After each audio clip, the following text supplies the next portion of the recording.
up early every morning. The 400. See, that sucks getting up early. I hate it. The 400, we don't get on the racetrack any day earlier than 3 o'clock in the afternoon. Yeah. So, I mean, you go out, check the place out every night. Yeah. It's great. That's awesome. Right.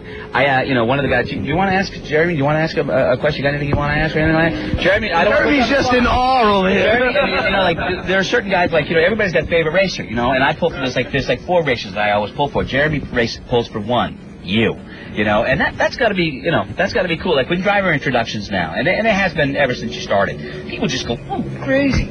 Yeah. That's really an affirmation. Yeah. I mean, it's the NASCAR fans. They can really keep you in check. Mm-hmm. I mean, it's kind of funny how when you do something stupid, they really let you know. You know what I'm saying? So when they're like in a driver's introduction, that's how you know whether you're doing right on the racetrack and right off the racetrack. So we've been getting a good positive reaction here lately. There was a couple times in the Busch Series where I slipped up and done something stupid or said something stupid, and they'll let you know the following week with a few boos in there. So I know another driver that did something stupid a couple weeks ago and has heard from it ever since. But we'll leave that alone. Yeah, I'll leave that alone. One thing, the opposite of that is Andy and I went up to Michigan. We saw you in Michigan, and you were doing real well throughout a good chunk of the race, and then you had an engine problem. Yeah, we what did happen? We run out of gas there first, and then it burned a piston. Yeah, right. Something like that. I wasn't sure. And also your brother won the ARCA race. Yeah. That was great. Yeah, he's kind of running an R&D program for us that we actually he keeps the car up, he builds the cars and whatnot. And, right. Yeah, we just supply him motors and stuff so we can run kind of trick parts in there and see if they work. What is he, like 6'9", 80 pounds? What? He's tall. Yeah, he's tall. He's like 6'2", 6'3". He was standing next to me. I'm like, dude, look at how tall and thin he is. And he was looking at me, looking at him, and then I kind of got, okay, I shouldn't have done that.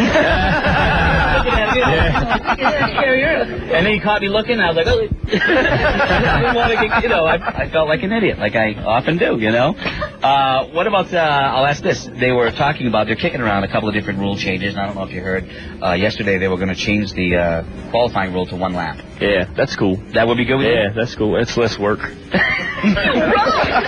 Yeah, that means I can be with my buddies in about 10 minutes. Okay. Yeah. I mean, they're only doing it at like racetracks that are a mile and a half. Right. And so it's going to be like, I mean, when you're running at a racetrack that's like a mile or larger, you only need 1 lap. I mean, we take the front of the cars off so solid that the cars don't get any air and they get hot anyway. So you can't run 2 laps.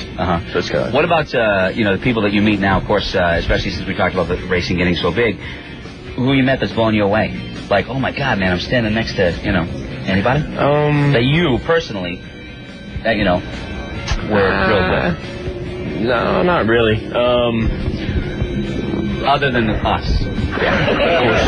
And Brittany. Dude, that was an easy shot. I'm sorry. Jay Leno called my house one time. That was cool. Yeah. And was talking to me just as if we were, like, hey, dude, what are you doing? Never met him before. Yeah. And I was like, that kind of was cool. Yeah. And he actually asked me to be on the show, and I thought the timing was bad, so I didn't. I told him, let me win a race or 2, and I'll have something to talk about. So. Matthew Good from Matthew Good Band, they're the Canadian band. He called my house. How did they get your number? I've been looking for your number for 4 years. Like I said, I got a great publicist. No, but that's cool. I mean, they just pick up the phone and they call you. Yeah, and I mean, I got a letter from Kid Rock. I mean, I haven't met none of these people, but just for them to reach out.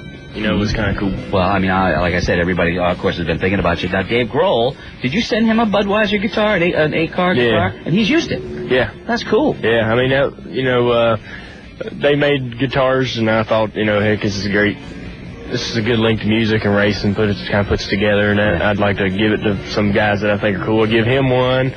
I give Matthew Good one. Yeah. So. He's a gamer.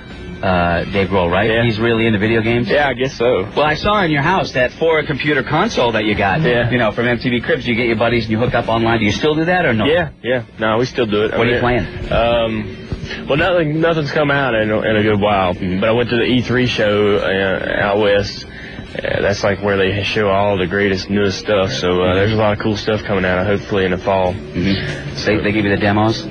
No, I couldn't even get demos. You tried, though. Yeah. Yeah. There's a lot of cool stuff coming out. That's cool. I'm actually getting ready to switch all them computers out and give me some new ones. Yeah. Yeah, they're They do that every couple months. Yeah, well, they're like a year and a half old, so. Really? Yeah. God, when I Still using Commodores yeah, at I the know. station. We got a Commodore 64. I'm looking at the, like I said, I was looking at the stats for 2001. You've already won over $2 million.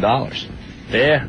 Well, I mean, 3/4 of that was at the 500. That was like the biggest paying race of the year. But we've had a good year. I mean, that's important. Teresa likes that. Now, what do you want to what do you want to do if you were to stop racing? You just didn't, like if you were going to do something else out of the racing world entirely. Yeah, what would you want to do? I'd be a mechanic at a dealership, changing oil, doing that. Didn't you do that for a while? Yeah. You did it at your dad's dealership? Yeah. Right. I did it for 3 years. I mean, it's a great job. Yeah, you can't beat it. That's very cool. That's very cool. You want it? I'm all set. I've been a fan ever since I started watching racing. I started watching you in the AC Delco car and stuff. And it's kind of great to watch you to sort of just get it down and start, like, especially this year, like you're really every weekend you're competitive and stuff like that. So we pull for you. So again, I want to thank you for getting up early and coming. I know it sucks, dude, but no, that's cool. I just wanted to, on behalf of everybody in New England, man, like we said, we're pulling for you. We've been praying for you. So thanks for taking some time and continued success. Thanks a lot, guys. No, not a problem. Ladies and gentlemen, Dale Earnhardt Jr. Everybody. All right. Yeah. Appreciate it. Thanks for having me on. Can I take a couple pictures?